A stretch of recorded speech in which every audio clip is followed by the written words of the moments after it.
Welcome to the Oil and Gas Live Dialogues. I'm delighted to have with us today John Bell, Senior Vice President of Sales at Akselos. John brings to the position a successful track record of more than 30 years, including high-profile leadership positions and recognized sales achievements in the tech and oil and gas industries. Before joining Akselos, John was CEO of 3D modeling pioneer Inovix Solutions. He was also head of EMEA at Aspen Technology, where he achieved the largest market share for the business and grew revenue by more than 200%.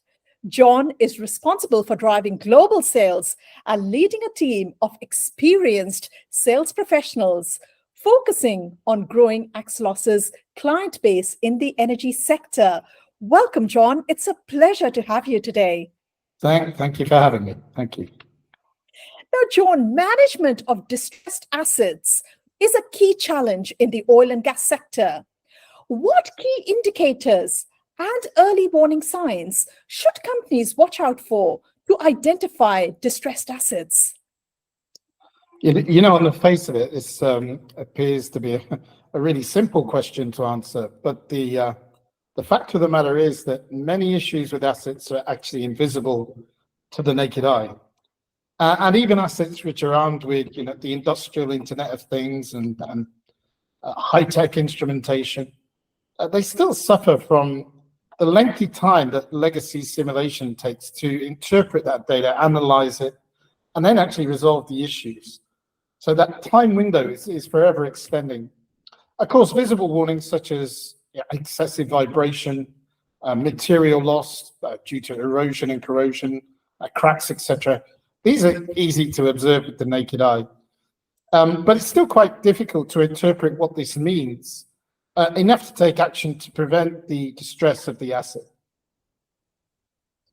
That's very true. And you've touched on a very important point of how technology is now being leveraged to actually manage this. What are some of the specific emerging trends and technologies that are expected to revolutionize the management of distressed assets in the future? Yeah, I think, well, all energy companies have invested heavily over the last 10 years in sensors and methods to create real-time data.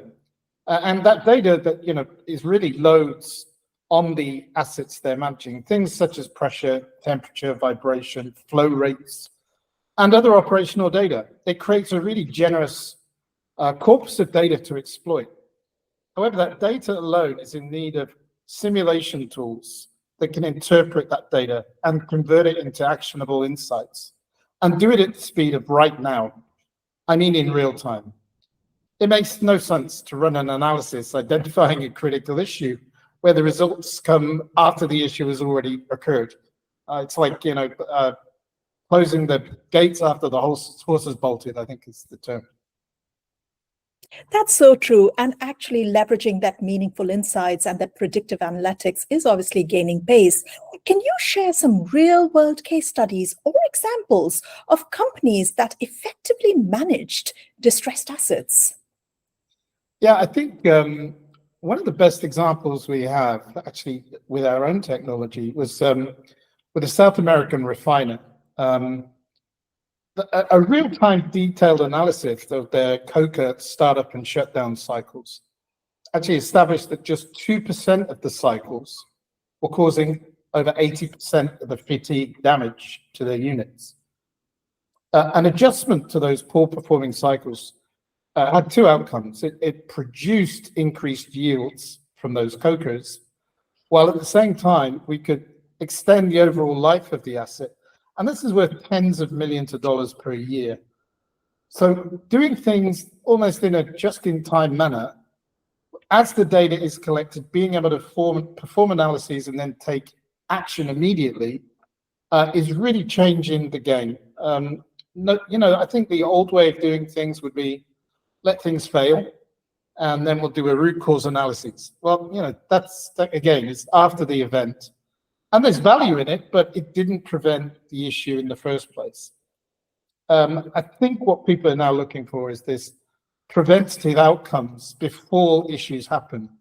And we're very happy that we contribute to that new wave. That's wonderful to hear.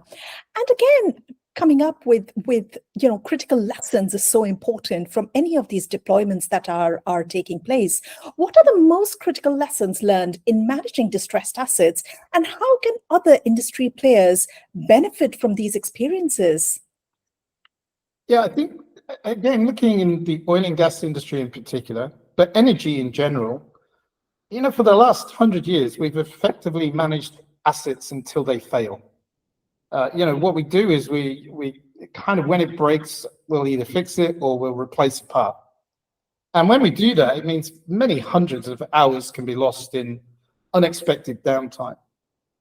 So, when we do those root cause analyses to find out what went wrong, I often think, wouldn't it be great? It's a kind of a rear view mirror world that we've lived in.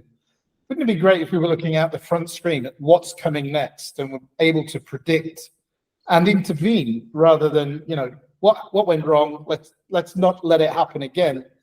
But you still don't have the tools to prevent. And so I think we're in that predictive and preventative outcomes, and actually stopping the assets becoming quite as distressed in the first place.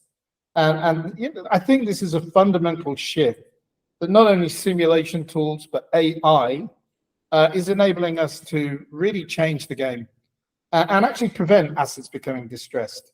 And this is meaning they last for longer. This is a great carbon footprint reduction. And of course, keeps production and yield at a much higher rate. Certainly. Now, given your experience, John, what are some of the recommendations you have for companies looking to improve their approach to managing distressed assets in the oil and gas sector? Yeah, look, I genuinely believe we're on the right track. I mean, the proliferation of sensors, which is producing very rich real-time data, new advancements in scanner data collection technology, and the whole industrial Internet of Things. And then on top of that, the new network infrastructures. This has been extremely important. It's created just a magnificent corpus of new data. However, I think the last leg that has to be achieved is really for companies to now invest in the best methods to rapidly analyze, interpret, and publish the actionable insights that will almost certainly speed up their response times to fix things before they become literally too difficult to repair. I fundamentally believe the most powerful and scalable simulation technologies will be that final cog in the wheel of delivering improved asset integrity, improving overall asset performance, and extending the life of otherwise distressed assets. There used to be a saying that if you can't measure it, you can't manage it. Now, I believe the new mantra should be, if you can't simulate it, you can't manage it. That's so true, John. Thank you so much for your time today. It's been a pleasure to have you, and we look forward to meeting you and the Akselos team at the Asset Integrity and Reliability Show in Muscat next month, where I think a lot of the industry would love to know more about how Akselos can help them manage their distressed assets. Until then, stay safe. Thank you. Bye-bye. Bye for now.